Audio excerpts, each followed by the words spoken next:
Bismillah, Assalamualaikum warahmatullahi wabarakatuh, Ustadz. Waalaikumsalam warahmatullahi wabarakatuh. Ahlan wa sahlan. Pertanyaan cukup panjang, Ustadz. Saya pernah menyaksikan rekaman video ceramah seorang tokoh yang isinya soal jawab tentang kedudukan hadis-hadis dalam kitab Ihya Ulumuddin Imam Al-Ghazali, di mana penceramah ditanya benarkah hadis-hadis tersebut dalam kitab tersebut banyak yang maudhu dan doif. Maka dijawab dari penceramah, Imam Al-Ghazali menulis hadis tersebut dalam kitab itu di hadapan Nabi Shallallahu Alaihi Wasallam. Terus dia menceritakan bahwa gurunya dulu juga bisa bertemu dengan Nabi Shallallahu Alaihi Wasallam kapan saja dia mau dalam keadaan sadar atau bukan mimpi. Apakah kisah seperti ini benar, Ustadz? Benarkah ada ulama yang bisa bertemu dengan Nabi Shallallahu Alaihi Wasallam dalam keadaan jaga sampai sekarang? Syukran jazakallah. Naam, Ustadz. Barakallahu fiik. Kaum muslimin dan muslimat dirahmati Allah Subhanahu wa taala.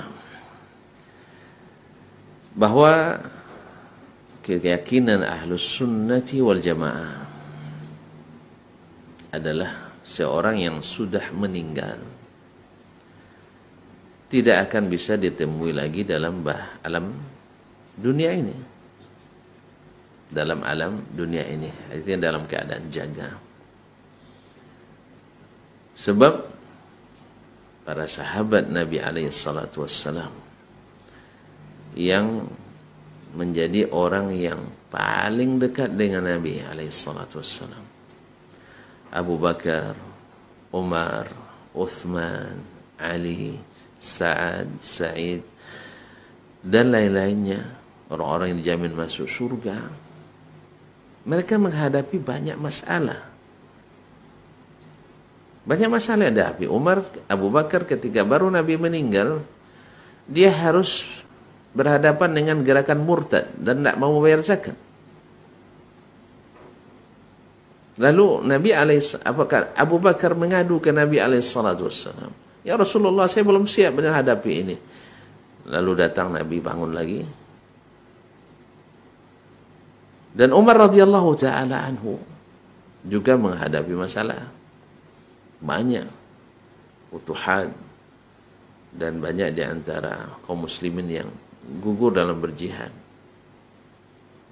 Utsman radhiyallahu taala sampai dituduh menyeleweng dalam penyelenggaraan keuangan negara, yang dalam bahasa orang sekarang nepotisme, KKN, mengangkat orang-orang dekatnya. Tentu saja ini dari orang-orang yang kurang iman dan kurang kerjaan. Mereka adalah orang-orang yang dijamin masuk surga, yang amalannya diridai oleh Allah, dan Allah pasti tak ridha dengan kezaliman. Kaum muslimin dan muslimat, Ali bin Abi Thalib juga menghadapi masa-masa sulit. Di satu sisi berhadapan dengan kaum Khawarij, dan satu sisi dapat tekanan dari Muawiyah dan Ahlus Syam yang menghendaki para pembunuh Utsman itu segera diadili. Di satu sisi dia harus menumpas ataupun memadamkan api fitnah Khawarij dulu. Itu jadi perbedaan ijtihad. Nah, tidak ada diriwayatkan kaum muslimin dan muslimat bahwa mereka bertemu langsung dengan Nabi untuk memberikan solusi. Tidak ada diriwayatkan seperti itu. Padahal mereka jauh lebih membutuhkan solusi daripada ketika Imam Al-Ghazali menulis kitabnya Ihya Ulumuddin ini. Ya kan, Imam Al-Ghazali rahimahullah taala menulis kitab ini ya dalam kondisi aman. Dan tidak pernah terjadi para sahabat yang menghadapi fitnah di antara mereka. Padahal kan yang logisnya dan memang kenyataannya bahwa Nabi alaihissalatu wasallam menjadi pemutus bagi mereka. Nah, andainya waktu itu bisa Ali bertemu dengan Nabi alaihissalatu wasallam, dia tanya, "Ya Rasulullah, ini saya berselisih paham dengan Muawiyah. Mana yang benar di antara kami?" Dan disuruh untuk bertahkim ke Nabi Allah dan Rasulullah SAW. Mereka tidak lakukan kecuali bertahkim pada Allah dan Rasul dengan Al-Quran dan Sunnah yang sudah ditinggalkan. Tidak pernah Ali mengklaim, "Ya Muawiyah, saya bertemu dengan Rasulullah." Tidak ada. Atau mungkin Muawiyah mengklaim, "Ya Ali, saya bertemu dengan Rasulullah, saya perintahkan begini." Di sini tahulah kita kebatilan daripada klaim itu, bahwasanya Imam Al-Ghazali bertemu dengan secara kasyaf dengan Nabi alaihi salatu wassalam. Ini di sini berangkatnya nanti lebih tinggi lagi, kasyaf lagi dengan bertemu dengan Allah Subhanahu wa taala langsung. Dan lebih tinggi lagi ini kesempurnaannya adalah menyatu langsung dengan Allah Subhanahu wa taala. Ini adalah klaim-klaim yang dijelaskan oleh para ulama kedustaannya, dan ya sebenarnya ini tidak perlu dalil untuk mendustakannya. Ya cukup kita lihat bagaimana orang-orang sahabat yang dekat. Dan ini akan membuka pintu dusta-dusta yang lain. Setiap orang yang sampai kepada derajat ini mengklaim nanti sudah bertemu dengan Nabi alaihissalatu wassalam, dan itu banyak kenyataannya, bertemu dengan Nabi sehingga dibebaskan dari mengamalkan syariat, sehingga dia punya keyakinan sendiri. Kaum muslimin dan muslimat dirahmati Allah, Allah sudah memberikan cap bahwasanya ketika Nabi meninggal atau sebelum Nabi meninggal, Allah sudah katakan al-yawma akmaltu lakum dinakum. Hari ini sudah sempurnakan. Kalau seandainya masih ada hadis lain yang diterima oleh Imam Al-Ghazali dari Nabi alaihi salatu wassalam secara terjaga dalam alam alam nyata ini, berarti masih ada agama yang belum disampaikan oleh Nabi alaihi salatu wassalam. Oleh itu kaum muslimin dan muslimat dirahmati Allah, ini dua hal yang cukup membuktikan bahwa ini klaim yang tidak berdasar sama sekali dan hanya sekedar ilmu kira-kira dan rasa-rasa.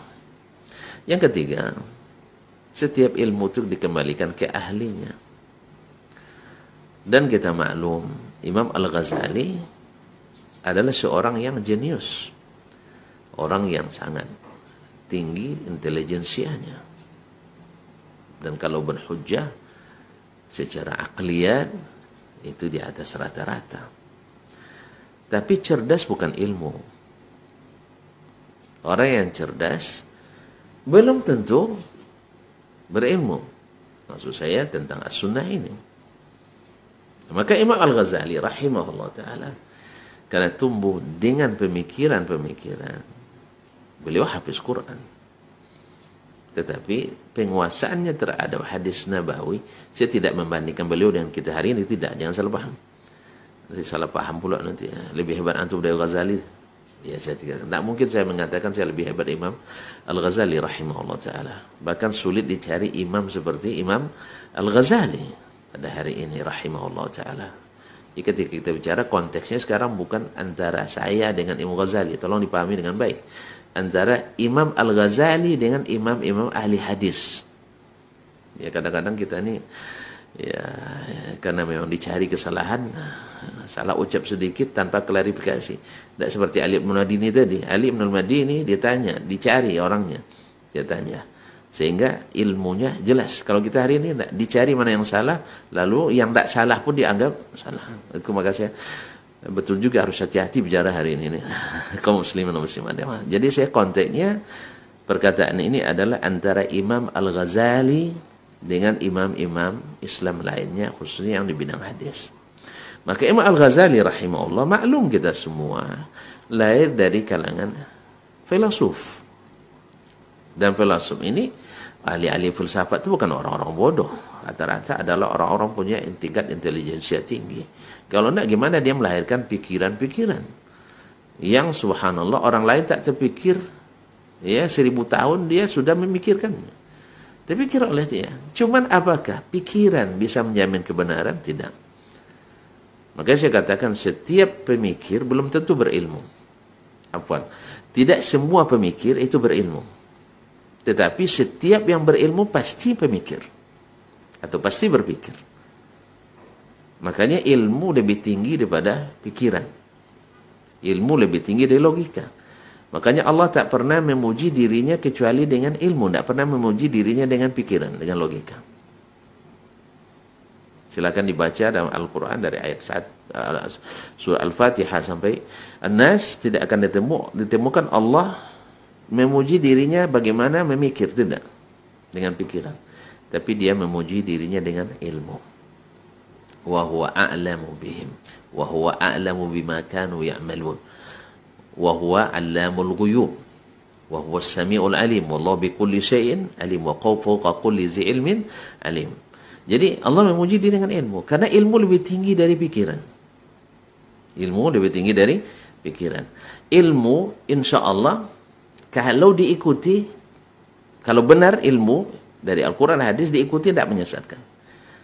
Kapan sesatnya? Kalau masuk pemikiran. Tentu saja pemikiran yang tidak mengikut ilmu. Jadi berbeda antara ilmu nanti dengan pemikiran, lalu diikuti pemikiran, insya Allah kesesat. Tapi kalau ikut ilmu, abaikan pemikiran, tidak tersesat.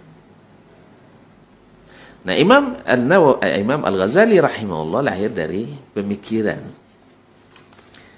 Dan bukan berarti beliau juga tidak punya pengetahuan tentang Al-Quran, tentang hadis. Karena beliau adalah pakar di bidang usul fikih, ilmu fikih. Tapi mau tidak mau harus diakui bahwasanya beliau bukan berlatar belakang hadis. Sehingga waktu itu beliau menulis kitab Ihya Ulumuddin. Tidak bisa secara selektif memasukkan hadis. Di mana siapa yang tahu ini? Tentu ulama hadis. Tidak mungkin seorang ahli filsafat menjadi penilai hadis, tidak mungkin. Ya, pernah ada seseorang dalam sebuah seminar mengatakan ternyata ulama hadis itu belum secara komprehensif menjelaskan hadis. Saya tanya, yang mengatakan itu siapa? Ternyata pakar ilmu humaniora. Ya, dan tidak bidangnya lah, tidak bidangnya. Kemudian mengatakan ulama tafsir belum memberikan tafsir secara komprehensif. Yang bilang siapa? Orang yang tidak juz 30 aja tidak hafal. Tidak pernah baca kitab tafsir secara selesai sampai tamat. Lalu menilai ulama tafsir secara seluruhnya. Tidak kurang dari 4.000 kitab tafsir. Ada berapa tafsir yang Anda tamatkan? Sehingga mengatakan bahwasanya ulama tafsir belum memberikan tafsir secara komprehensif. Baru baca sebagian dari kitab tafsir, 5 buah tafsir, baca sebagiannya, lalu tidak komprehensif. Antum tidak menemukan di sini, mungkin kitab tafsir antum temukan yang lain. Atau jangan tafsirkan kejadian hari ini yang tidak ada pada zaman mereka ditafsir di zaman dulu, mungkin tidak ada. Kalau itu maksudnya tidak komprehensif, iyalah tidak mungkin orang mengetahui yang gaib. Nah, biasanya tidak tahu. Oleh itu Imam Al-Ghazali rahimahullah dinilai oleh pakarnya, para ahli hadis, beliau mungkin tidak masuk jajaran ulama hadis. Tidak masuk jajaran ulama hadis. Dan tidak dianggap sebagai ahli hadis. Makanya wajar saja dalam kitabnya akan banyak terdapat hadis-hadis baik palsu, mungkar. Imam Al-Iraqi, yang siapa yang meragukan keahliannya Imam Al-Iraqi, Imam Ibnu Hajar yang kita sebut sebagai Khatimatul Huffaz, yang menjadi rujukan utama umumnya kita di kalangan belakangan ini adalah Ibnu Hajar Al-Asqalani, mengakui bahwa di antara gurunya yang paling besar adalah Imam Al-Iraqi di hadis. Dia mentakhrij kitab ini. Dan bukan beliau saja, banyak ulama-ulama yang menghukum hadisnya baik secara keseluruhan maupun sebagian. Disebutkan oleh Al-Ghazali Ihya Ulumuddin, tetapi hadisnya palsu. Maka Imam Al-Iraqi menulis kitab yang cukup panjang, yaitu kitab 3 jilid, Al-Mughni an Hamlil Asfari fil Asfar bitakhriji ma fi kitabil Ihya'i minal akhbar. Judulnya aja panjang ya. Al-Mughni an Hamlil Asfari fil Asfar bitakhriji ma fi kitabil Ihya'i minal akhbar. Yaitu suatu kitab yang cukup mewakili kita membawa kitab-kitab besar dalam banyak perjalanan yang isinya adalah mentakhrij kitab hadis-hadis yang terdapat Ihya Ulumuddin, dalam kitab Ihya Ulumuddin dari khabar-khabar atau hadis-hadis. Maka tidak kurang dari 2/3 atau ada yang mengatakan 3/4 dari hadis yang terdapat dalam Ihya Ulumuddin antara dhaif jiddan, bahkan ada yang palsu. Nah, tentu saja kita katakan Antara Al-Iraqi dengan Al-Ghazali jauh bedanya. Nah, siapa yang bisa membatalkan hukum Al-Iraqi dengan ilmu silakan. Tapi dengan rasa tidak bisa. Oh, Imam Al-Iraqi tidak ketemu Nabi, Al-Ghazali ketemu Nabi, berarti sahabat dia dong. Ya, saya tidak menemukan satupun penulis kitab tentang as-sahabah memasukkan Imam Abu Hamid Muhammad ibn Muhammad ibn Muhammad ibn Muhammad ibn Muhammad ibn Hamid Al-Ghazali dalam kalangan sahabat. Karena sahabat itu yang bertemu dengan Nabi, beriman kepadanya, dan mati dalam keadaan Islam. Dan kita tahu, alhamdulillah, Imam Ghazali orang beriman, insyaAllah, dan mati dalam keadaan Islam, rahimahullah ta'ala. Bahkan disebutkan Imam Al-Ghazali di akhir-akhir umurnya, yang dia sudah sampai ke puncak pemikiran filsafat tertinggi, dia menulis kitab Tahafutul Falasifah, yaitu kebingungan para ahli filsafat. Makanya dia menulis lagi kitab Iljamul Awam an Ilmil Kalam, mengekang orang awam dari belajar ilmu kalam. Walaupun nanti memahami kitab ini akan terjadi beda versi. Ya, ada yang mengatakan maksud Imam Ghazali orang-orang yang tidak dan sebagainya. Bukan melarang secara umum, terserah. Artinya kaum muslimin dan muslimat dirahmati Allah. Imam Ghazali meninggal dalam keadaan mempelajari kitab Sahih Bukhari seperti disebut oleh Imam Az-Zahabi. Meninggal dalam keadaan kitab Al-Jami'us Sahih berada di dada beliau. Karena dia kembali paham bahwa sesungguhnya jalan yang tidak buntu itu adalah Alkitab dan Sunnah Nabi SAW. Maka kita tentu saja ilmu Imam Ghazali tidak ada yang memungkiri bagaimana kehebatan beliau di bidang apapun, bahkan termasuk di hadis ini. Ya, dibanding dengan kita hari ini, beliau jauh di atas kita. Tapi tadi banyak kitabnya dia tulis di saat beliau belum menguasai ilmu hadis ini. Maka beliau tidak disusun di antara tabaqat ulama hadis. Tapi tabaqat ulama fiqh ada, usul fiqh ada, al-falasifah ada, tasawuf ada, masuk. Tapi di hadis tidak, dia bukan imamnya. Maka, tapi jangan salah paham lagi ya, bahwa beliau tidak tahu hadis sama sekali, jangan. Enggak. Banyak hadis-hadis sahih yang beliau hafalkan, yang beliau pahami, yang beliau syarahkan. Banyak ilmu-ilmu yang disebutkan oleh beliau tak didapatkan dalam syarah-syarah yang lain. Cuman, kelemahan tadi dia tidak bisa selektif dalam menyebutkan hadis tadi. Kesimpulannya bahwa, pertama, yang tadi klaim bertemu langsung dengan Nabi itu adalah tidak ada bukti dan dalilnya. Bahkan saya mungkin tidak terlalu banyak kenal Imam Ghazali, tapi saya tidak mengetahui ada Imam Ghazali mengakui itu. Imam Ghazali sendiri tidak ada mengakui itu. Saya tahu saya. Dan atau tidak ada ulama yang mengatakan Imam Ghazali bertemu dengan Nabi SAW. Sepanjang saya membaca kitab-kitab Ma'rifatus Sahabat, Tabaqatus Sahabat, tidak masuk dalam bilangan sahabat. Kalau bertemu Nabi dalam keadaan hidup. Ketiga, bahwa Imam Nabi tidak kembali hidup lagi. Beliau hidup di alam barzakh hidup. Tapi di dunia lagi dia tidak balik. Kalau balik, kenapa para sahabat dulu tidak pernah minta solusi dari Nabi SAW? Karena banyak masalah-masalah berat yang dihadapi. Ya, terjadi pergulatan kekuasaan antara Bani Umayyah dengan Bani Abbasiyah. Kenapa Nabi tidak keluar untuk mendamaikan mereka? Bahkan Nabi pesankan. Ini yang kenapa Nabi berpesan menjelang meninggalnya? Setelah saya, kalian akan melihat banyak perselisihan. Gimana caranya? Maka kembalilah ke sunnahku. Tidak dia bilang datang ke kuburanku, tidak. Minta solusi. Datang ke kuburanku, tidak. Bukan. Kembali ke sunnahku. Lalu apa? Dan sunnah khulafa ar-rasyidin. Ya. Addu alaiha bin nawajis. Pegang, gigit dengan gigi gerah. Tamassaku biha. Pegang teguh. Kemudian apa? Yang membuat kalian berselisih itu adalah wa iyyakum muhdatsatil umur. Yang membuat kalian berselisih itu jauhi, yaitu melakukan hal-hal yang baru dalam agama. Karena inna kulla muhdatsatin bid'ah, karena setiap yang diadakan itu dalam agama itu adalah bid'ah, wa kullu bid'atin dhalalah, dan setiap bid'ah itu sesat. Makanya Nabi sebutkan penyebabnya perselisihan banyak itu adalah yang baru dalam agama. Makanya jauhi yang baru-baru, yang tidak dikenal dalam Islam. Tidak kenal dengan Islam, jauhi itu. Maka disitulah, karena itu akan menjawab perselisihan. Kita berselisih banyak sekarang kan karena itu. Karena banyak bersandar pada riwayat yang dhaif. Sehingga berbeda dengan yang sahih. Atau berbeda dengan yang palsu, apalagi berbeda dengan asli. Nah, kalau antum sudah terlanjur beli, sudah terlanjur amalkan, berat untuk ditinggalkan. Makanya Imam Al-Bukhari ingatkan, babul ilmi qabla al-qawli wal amal. Berilmu dulu, baru didakwakan, baru diamalkan. Ini tidak, amalkan dulu, baru cari ilmunya. Ternyata tidak sesuai.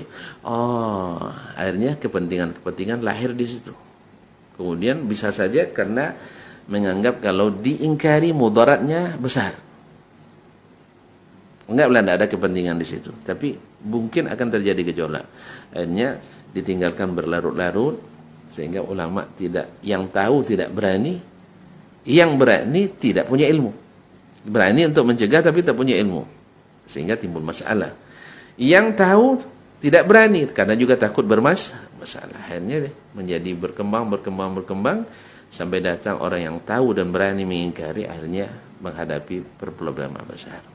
Dan rata-rata akhir dari hadis-hadis palsu yang disebutkan oleh para ulama atau hadis-hadis dhaif yang ada dalam kitab-kitab para ulama. Itulah tugasnya para ahli hadis untuk memeriksa, menyaring dan menyampaikan kepada kaum muslimin dan muslimah. Ini yang saya ketahui, wallahu taala alam, mudah-mudahan bisa dipahami dengan baik bahwa klaim itu sama sekali tidak benar dan tidak ada ulama hadis yang mengatakan itu. Wallahu taala alam.